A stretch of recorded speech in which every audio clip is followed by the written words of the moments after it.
আসসালামু আলাইকুম। বাংলা সংবাদে সবাইকে স্বাগত জানাচ্ছি। আমি চিন্তিয়া হক। শুরুতেই সংবাদ শিরোনাম। কমেনি ডিম, পেঁয়াজ, আলুর দাম, মুরগির বাজারে আগুন। এদিকে অবিলম্বে তারেক রহমানকে দেশে ফেরার সুযোগ দিতে হবে বলছেন ফখরুল। জানাবো ভোটের মাধ্যমে নির্বাচিত সরকার আসলে গণতন্ত্র পুনঃপ্রতিষ্ঠা হবে বলছেন নজরুল ইসলাম খান। জানিয়ে দিব ভারতকে হুঁশিয়ারি কাওমি ছাত্র ঐক্য পরিষদের। জানাবো এই আন্দোলনে অন্যতম ভূমিকায় ছিল জামায়াত। এবং সর্বশেষ জানাবো গণহত্যাকারীদের রাজনীতি করার কোনো অধিকার নেই বলছেন ডক্টর শফিকুর রহমান। দর্শক শুনছিলেন সংবাদ শিরোনাম, এখন বিস্তারিত। কমেনি ডিম, পেঁয়াজ, আলুর দাম, মুরগির বাজারে আগুন। বাজারে খুচরা একটি ফার্মের মুরগির ডিমের দাম 14 টাকা। পাড়া মহল্লার দোকানে একটি ডিম 15 টাকা বিক্রি হচ্ছে। ডজন বিক্রি হচ্ছে 170 টাকায়। নিত্যপণ্যের দাম বাড়ছেই, ফলে স্বস্তি ফিরে আসেনি স্বল্প আয়ের মানুষের জীবনে। ডিম, আলু, পেঁয়াজ সহ অতি প্রয়োজনীয় জিনিসই এখন বছরের অন্য সময়ের চেয়ে বেশ চড়া। ক্রেতারা বলছেন, প্রয়োজনীয় পণ্যের দাম না কমালে এখন সবকিছু যেন আমাদের সাধ্যের বাইরে চলে যাচ্ছে। অতি প্রয়োজনীয় দ্রব্যাদির দাম এখন বছরের অন্যান্য সময়ের চেয়ে বেশ চড়া। কষ্ট হচ্ছে নিম্নবিত্ত ও নিম্ন মধ্যবিত্তদের। বাজারে ব্রয়লার ও সোনালী মুরগির দাম বেড়েছে। সপ্তাহখানেক আগে প্রতি কেজি ব্রয়লার মুরগির দাম ছিল 170 থেকে 180 টাকা, যা এখন 190 থেকে 200 টাকা দরে বিক্রি হতে দেখা গেছে। অর্থাৎ সপ্তাহ ব্যবধানে কেজিতে 20 টাকা বেড়েছে। সোনালী মুরগির দামও 10 টাকা বেড়ে 270 থেকে 280 টাকা হয়েছে, যা 260 থেকে 270 টাকা ছিল গেল সপ্তাহে। অন্যদিকে বাজারে বেশ কয়েক মাস ধরে চড়া রয়েছে আলু ও পেঁয়াজের দাম। বর্তমানে প্রতি কেজি আলু 60 টাকা এবং দেশি পেঁয়াজ 110 থেকে 120 টাকা বিক্রি হচ্ছে। এদিকে এক মাস আগে আলু ও পেঁয়াজের দাম কমাতে আমদানি পর্যায়ে শুল্ক কমিয়েছে জাতীয় রাজস্ব বোর্ড। আলু আমদানিতে বিদ্যমান 25% আমদানি শুল্ক কমিয়ে 15% করা হয়েছে। এছাড়া আলু আমদানিতে থাকা 3% এবং পেঁয়াজ আমদানিতে থাকা 5% নিয়ন্ত্রণমূলক শুল্ক সম্পূর্ণ প্রত্যাহার করা হয়েছে। তবে এর কোনো প্রভাব পড়েনি। অন্যদিকে বাজার ঘুরে দেখা গেছে আগের সপ্তাহের তুলনায় বেশ কিছু সবজির দাম প্রতি কেজি 10 থেকে 20 টাকা করে বেড়েছে। বিক্রেতারা বলছেন, টানা কয়েকদিন বৃষ্টির কারণে সবজির সরবরাহ কমেছে। এর প্রভাবে দাম বেড়েছে। পেঁপে ছাড়া বাজারে 60 টাকার নিচে কোনো সবজি পাওয়া যাচ্ছে না। তাও 60 থেকে 70 টাকায় শুধু পটল মিলছে। ঢ্যাঁড়স, ধুন্দল, ঝিঙা, চিচিঙ্গা, কচুরমুখী বিক্রি হচ্ছে 70 থেকে 80 টাকা কেজি দরে। বরবটি, কাঁকরোল, করলা, বেগুন 100 থেকে 120 টাকায় বিক্রি হতে দেখা গেছে। এছাড়া বাজারে কাঁচামরিচের দাম বেশি। প্রতি কেজি বিক্রি হচ্ছে 220 থেকে 280 টাকা পর্যন্ত। এছাড়া বাজারে আগাম শীতকালীন সবজি সিম বিক্রি হতে দেখা গেছে 220 থেকে 280 টাকা। ছোট ছোট ফুলকপি 60 থেকে 80 টাকা পিস। এছাড়া রুই, তেলাপিয়া, পাঙাশের মতো মাছ আগের দামেই বিক্রি হচ্ছে। প্রতি কেজি রুই 300 থেকে 360 টাকা, তেলাপিয়া 200 থেকে 220 টাকা ও পাঙ্গাস 180 থেকে 200 টাকায় বিক্রি হয়। তবে ইলিশের দাম 1 কেজি আকারে প্রতি কেজি 150 থেকে 200 টাকা বেড়ে 1600 থেকে 1700 টাকা বিক্রি হতে দেখা গেছে। অবিলম্বে তারেক রহমানকে দেশে ফেরার সুযোগ দিতে হবে বলছেন ফখরুল। বিএনপির মহাসচিব মির্জা ফখরুল ইসলাম আলমগীর বলেছেন, কোনো রকম তালবাহানা সহ্য করা হবে না। সমস্ত মামলা প্রত্যাহার করে অবিলম্বে তারেক রহমানকে দেশে ফেরার সুযোগ দিতে হবে। বিএনপি নেতাকর্মীদের বিরুদ্ধে দায়ের করা মামলা প্রত্যাহার না হলে কখনো নিরপেক্ষ অবস্থা তৈরি হবে না। বিএনপি মহাসচিব বলেন, হাসিনা পালালেও সংকট কাটেনি। মানুষ বিশ্বাস করে অবাধ নির্বাচনের মাধ্যমে গণতন্ত্র প্রতিষ্ঠা করতে হবে। যত দ্রুত সম্ভব নির্বাচনের উপযোগী পরিবেশ তৈরি করে ভোট দেওয়ার আহ্বান জানান তিনি বলেন, আওয়ামী লীগ এখনো বিভিন্ন রকম ষড়যন্ত্র করছে, চক্রান্ত করে দেশকে অস্থিতিশীল করতে যাচ্ছে। দুর্গাপূজাকে কেন্দ্র করে বিভিন্ন রকম অস্থিতিশীল পরিস্থিতি সৃষ্টি করতে পারে আওয়ামী লীগ।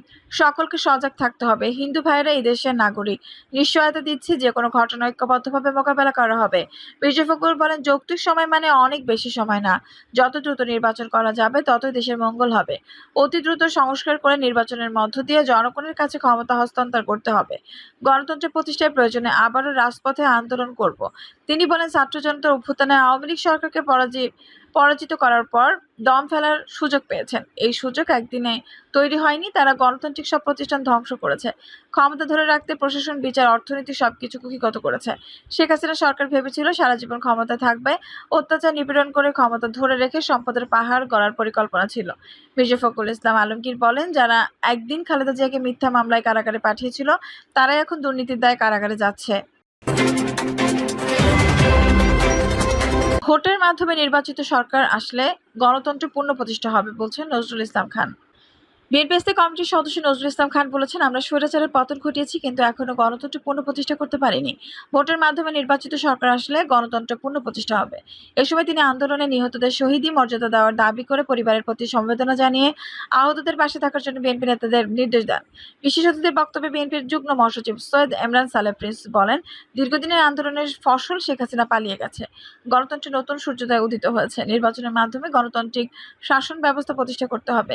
হালুয়ারঘাট উপজেলা বিএনপি সাবেক যুগ্ম আহ্বায়ক, ময়মনসিংহ উত্তর জেলা বিএনপি সদস্য সালমান ওমর রুবেলের উদ্যোগে আন্দোলনে নিহত সাদেকুর রহমান পরিবারকে একটি ব্যবসা প্রতিষ্ঠান দিয়ে সহায়তা করেন। এই উপলক্ষে সালমান ওমর রুবেল উদ্যোগে এক আলোচনা সভার আয়োজন করা হয়। ভারতকে হুঁশিয়ারি কাউমি ছাত্র ঐক্য পরিষদের। বিশ্বনবী হযরত মুহাম্মদ সাল্লাল্লাহু আলাইহি সাল্লামকে নিয়ে কটূক্তি করা ভারতের মহারাষ্ট্রে হিন্দু পুরোহিত রামগিরের শাস্তির দাবি করেছে বৈষম্য বিরোধী কাউমি ছাত্র ঐক্য পরিষদ। পরিষদের নেতারা হুঁশিয়ারি উচ্চারণ করে বলেছেন, ভারতের মুসলমানদের রক্তক্ষরণ হচ্ছে। ভারত যদি তাদের 7 স্টার্স রক্ষা করতে চায় তাহলে কটূক্তিকারীদের গ্রেপ্তার করে শাস্তি দিতে হবে। বিক্ষোভ সমাবেশে জামায়া মাদিনিয়া বারিয়াধারার মাহাদি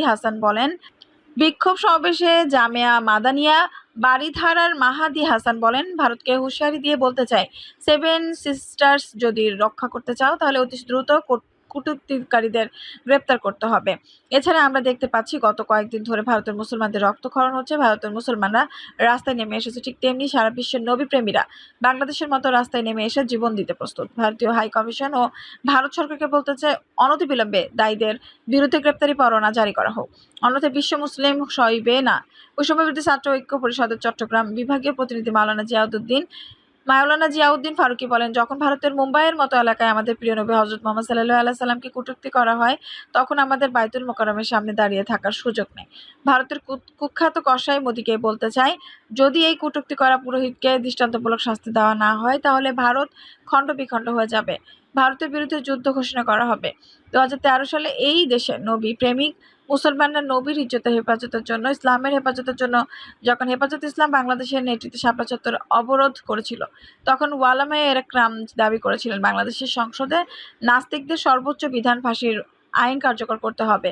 ওই আওয়ামী লীগ সরকার, স্বৈরাচারের সরকার এক রাতের মধ্যে বাংলাদেশে হাজার হাজার ওলামায়ে একরামকে হত্যা করে।